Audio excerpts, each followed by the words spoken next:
नवंबर 2025 बहुत ही दुखद, बहुत ही निंदनीय घटना हुई है। दिल्ली में बॉम्ब ब्लास्ट हुआ है। हम सभी लोगों ने कल देखा है और कल से लेकर अभी तक देखते हुए आ रहे हैं। आज हम ज्योतिषीय गणनाओं के आधार पर हम जानने की कोशिश करेंगे कि इसका परिणाम आगे चल के क्या होगा, क्या हो सकता है। जी हाँ, इस वीडियो में हम सिर्फ और सिर्फ प्लैनेटरी पोजीशंस, उनकी एनर्जीज, दशा, महादशा, सूक्ष्म दशा और बहुत सारे गोचरों को देखने के बाद ही इसकी एनालिसिस की गई है। ये सिर्फ और सिर्फ एस्ट्रोलॉजिकल प्रिडिक्शन और एनालिसिस है। इस पर्टिकुलर वीडियो में जितने भी क्लिप्स यूज किए गए हैं, ये सिर्फ और सिर्फ एजुकेशन और रेफरेंस में ही इसको यूज किया गया है। तो चलिए आगे बढ़ते हैं और जानने की कोशिश करते हैं ये जो दुखद घटना हुई है, ये जो काला सच भारत पे और दिल्ली पे ये जो लगा हुआ है कि 10 दिसंबर को ये जो ब्लास्ट हुआ है, इसका परिणाम क्या होने वाला है और इसका आगे इसके नतीजे क्या क्या हो सकते हैं। ये जो कुंडली तैयार की गई है, भारतवर्ष की जो कुंडली तैयार की गई है 15 अगस्त 1947 रात के 12 बजे के आधार पर तैयार की गई है और दिल्ली की जो कुंडली तैयार की गई है, जिस दिन दिल्ली को स्टेट के हिसाब से घोषणा की गई थी, यानी 1 नवंबर 1991 के हिसाब से ही दोनों कुंडलियों के आधार पे ही ये गणना की गई है, ये एनालिसिस किया गया है और ये प्रेडिक्शन इसी के आधार पे है। चलिए समय नष्ट न करते हुए आगे बढ़ते हैं और देखते हैं ये जो घटना हुआ तो इसके पीछे रीजन क्या रहा है और इसके वजह से खासतौर पर हम जो जानने की कोशिश करेंगे, यहां पर हम एस्ट्रोलॉजिकल रीजंस जानने की कोशिश करेंगे। ठीक है, चलिए आगे बढ़ते हैं और देखते हैं। जब हम भारत की कुंडली को देखते हैं तो भारत की कुंडली पे जो फिलहाल 10 सितंबर 2025 में मंगल की महादशा आई है। मंगल की महादशा 10 सितंबर 2025 से लेकर 26 फरवरी 2026 तक रहेगा। तो ये वाला टाइम पीरियड जो है भारत के लिए खास तौर पे बहुत क्रूशियल रहेगा। इस पर्टिकुलर ड्यूरेशन में यूं तो ये लगभग अप्रैल मई तक चलेगा। आप देखेंगे भारत के ऊपर कई आतंकवादी हमले हो सकते हैं, कई भूकंप के झटके, कई दुर्घटनाओं या फिर दुर्घटनाएं हो सकने की प्रबल संभावनाएं बनी हुई हैं। आतंकवादी हमले बिल्कुल इसके होने के बहुत ज्यादा चांसेस रहेगा। योग पूरी तरीके से बना हुआ है। 23 नवंबर, जी हां आपने बिल्कुल सही सुना है, 23 नवंबर 2025 तक ये जो दिल्ली में बॉम्ब ब्लास्ट हुआ है या फिर ब्लास्ट हुआ है सही मायने में अगर हम कहें तो, इसके सही कारण, सही जो लोग इनके पीछे हैं, इन सब का पूरा चेहरा आप सब लोगों के सामने आ जाएगा। यूं तो ऑलरेडी चाक चौबंद तरीके से हमारे सिक्योरिटी एजेंसीज पता करने में लगे हुए हैं।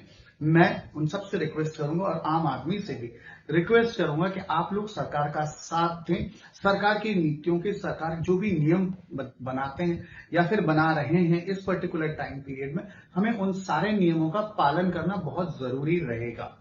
जो ज्योतिष के आधार पे, जो मैं कह सकता हूं प्लैनेटरी मूवमेंट के हिसाब से, यहां पर खास तौर पर ये जो 8 नवंबर के बाद जो ये बीच में कुछ देर के लिए शुक्र भी आया है, चूंकि ये नीच का शुक्र रहा है, तो ये जो कनेक्शन रहा है इस ब्लास्ट का कह लीजिए या फिर जो भी मेन मोटिव रहा है ये कह लीजिए, या फिर फरीदाबाद में जो इतने भारी तादाद पे अमोनियम नाइट्रेट पाया गया, ये कहीं ना कहीं ठंडे देश से इनका लिंकअप दिख रहा है। भारत के आसपास अगर आप ठंडा देश देखेंगे तो पीओके और नियर बाय एरिया ही है। देखिए ये जो मंगल की दशा शुरू हुई है भारत के लिए, इसमें कहीं पे कोई भी चीज गलत कह लीजिए या नेगेटिव नहीं होगी, लेकिन यहां पर बहुत सारे पॉजिटिव चीजें होंगी। ये सरकार अब बहुत सारे सख्त नियम और कानून अब लेके आने वाले हैं, खासतौर पर 26 जनवरी के पहले आप लोग ये भी देखेंगे कि यहां पर फिर से भारत और पाकिस्तान के बीच में एक फिर से युद्ध जैसी परिस्थिति बनी रहेगी। ठीक, और यहां पे युद्ध भी हो सकता है। पाकिस्तान के लिए छोटा सा प्रेडिक्शन मैं ये बताता हूं, भारत की जब तक ये मंगल की महादशा चलेगी, यानी 10 सितंबर 2032 तक पाकिस्तान के 5 टुकड़े हो चुके होंगे। जी हां, 2027 तक आप देखोगे 2 टुकड़े हो चुके होंगे, यानी 2 धड़े अलग अलग विभाजित हो चुके होंगे पाकिस्तान से, और कहीं ना कहीं वो भारत का समर्थन करेंगे।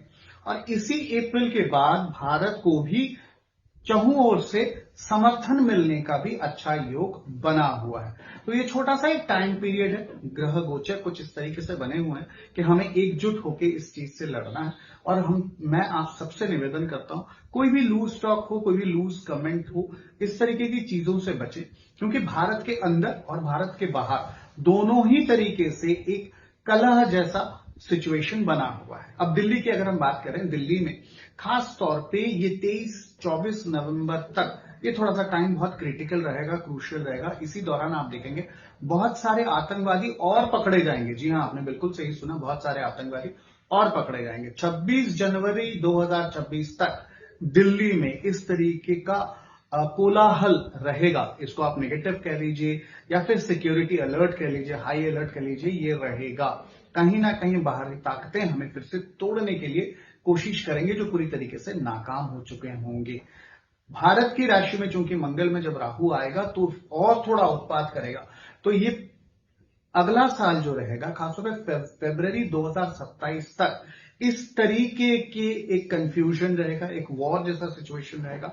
भारत के अंदर भी कोलाहल रहेगा, भारत के बाहर भी कोलाहल रहेगा। भारत को खासतौर पे अगले साल जून तक बहुत से कंट्रीज हमें अपना सपोर्ट नहीं देंगे, लेकिन अप्रैल के बाद धीरे धीरे करके सिचुएशन इंप्रूव भी होगा। तो ये था एक छोटी सी एनालिसिस प्रेडिक्शन जो कल के बॉम्ब ब्लास्ट के ऊपर कह लीजिए या ब्लास्ट के ऊपर ज्योतिषीय गणनाओं के आधार पर इसको किया गया है। आप इस बारे में क्या सोचते हैं, अपनी राय जरूर दीजिएगा और मुझे बताइएगा।